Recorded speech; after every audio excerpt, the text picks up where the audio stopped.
Celebes People, video viral beredar di media sosial. Karyawan protes lembur tak dibayar malah diusir. Pabrik elit bayar lembur sulit. Seorang yang diduga sebagai karyawan pabrik melayangkan protes langsung ke bosnya. Mengutip percakapan dalam video yang beredar, suara seorang pegawai itu menyiratkan bahwa dirinya menanyakan mengenai hak lembur yang tidak dipenuhi oleh perusahaan.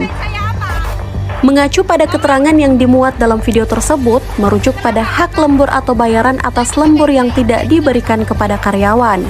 Video ini diketahui beredar dari sebuah akun TikTok dan juga Instagram. Tertulis nama sebuah perusahaan yaitu PT Sai Apparel Industries yang berlokasi di Harjowinangun, Kecamatan Godong, Grobogan, Jawa Tengah.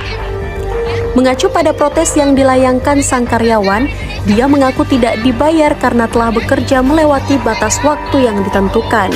Secara aturan, itu